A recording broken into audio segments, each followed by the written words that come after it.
Assalamualaikum warahmatullahi wabarakatuh. Baiklah anak-anak, pada kesempatan ini kita akan belajar agama Islam dan budi pekerti dengan Ibu Hasniati SPD. Alhamdulillah, sekarang kita sudah memasuki materi pokok. Bersih itu sehat. Submaterinya, ayo belajar tayamum. Seperti biasa, sebelum belajar kita terlebih dahulu membaca doa. Bismillahirrahmanirrahim. Rabbi zidni ilman warzuqni fahman. Artinya, ya Allah, tambahkanlah terhadapku ilmu, serta berikanlah aku pengertian yang baik. Amin. Selanjutnya, tujuan pembelajaran sebagai berikut. 1. Peserta didik mampu mendefinisikan pengertian tayamum. Yang kedua, setelah berdiskusi, peserta didik mampu menemukan sebab-sebab tayamum. Yang ketiga, peserta didik menampilkan perilaku bersih sebagai implementasi pemahaman tata cara bersuci. Yang keempat, melalui diskusi, peserta didik mampu menyebutkan dalil tentang tayamum. Yang kelima, peserta didik mampu menjelaskan tata cara tayamum. Yang keenam, peserta didik mampu menyebutkan syarat-syarat tayamum. Yang ketujuh, setelah kegiatan diskusi, peserta didik mampu menyebutkan hal-hal yang membatalkan wudu. Yang kedelapan, melalui metode demonstrasi, peserta didik dapat mengetahui tata cara tayamum. Yang kesembilan, menyimak dan memperhatikan penjelasan guru. Peserta didik dapat melafazkan niat tayamum. Yang kesepuluh, melalui diskusi, peserta didik mampu mengurutkan urutan tayamum. Adapun hal yang harus diperhatikan setelah tayamum, yaitu dapat membatalkan tayamum.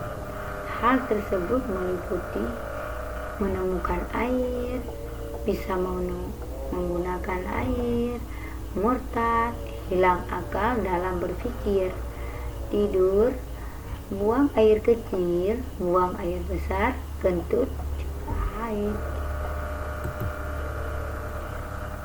Sementara dari segi pengertian tayamum merupakan cara bersuci umat Islam sebagai pengganti wudu dalam membersihkan hadas besar dan hadas kecil. Tayamum biasanya dilakukan ketika ingin sholat, namun air tidak ada. Secara istilah, tayamum artinya mengusap wajah dan tangan dengan menggunakan debu yang bersih. Dalam praktiknya, tayamum memiliki syarat-syarat tertentu yang harus dipastikan sebelum melakukannya. Kalian harus memastikan. Dalam mendapatkan itu sangat sulit. Bagi kalian yang sakit dan tidak bisa terkena air, juga diperbolehkan untuk tayamum. Dalam perjalanan pun kalian boleh bertayamum. Lalu sunat tayamum seperti membaca bismillah, mendahulukan bagian kanan daripada kiri, dan juga menepis debu. Coba perhatikan gambar berikut ini. Di sini ada gambar tata cara bertayamum. Setelah mengamati gambar tersebut, ceritakan pendapat kalian. Barangkali kalian mau bertanya. Nah, sekarang kita akan belajar tentang tayamum. Adakah dari kalian yang sudah pernah bertayamum? Tayamum adalah cara dalam Islam untuk bersuci dari hadas besar dan hadas kecil dengan debu yang suci dengan cara tertentu, karena tidak ada air, karena kehilangan memakan air. Tayamum dilakukan sebagai ganti wudhu atau mandi wajib. Bagaimana tata cara tayamum yang benar? Coba perhatikan. Yang pertama, menempatkan kedua tangan di tempat yang bertemu atau tembok atau lainnya. Yang kedua, mengangkat kedua telapak tangan dan kemudian meniup, mengusap muka, mengusap punggung telapak tangan kanan dengan telapak tangan kiri sampai ke pergelangan, mengusap punggung telapak tangan kiri dengan telapak tangan kanan sampai ke pergelangan. Adapun bagian dari tayamum yang harus diperhatikanlah hal-hal penyebabnya, syarat-syarat tayamum, rukun tayamum, hal-hal yang membatalkan tayamum. Seperti berikut ini. Adapun niat tayamum adalah Bismillahirrahmanirrahim. Nawaitu tayamuma li istibahati sholatin fardha lillahi ta'ala. Artinya, sengaja aku bertayamum untuk melakukan salat fardu karena Allah Ta'ala. Selanjutnya, rukun tayamum. Rukun tayamum ada 4. 1. Niat. Yang kedua, menyapu debu tanah ke muka. Yang ketiga, menyapu kedua belah tangan hingga siku. Yang keempat, tertib. Perhatikan lagi gambar berikut adalah tentang tata cara tayamum yang tadi sudah kita jelaskan.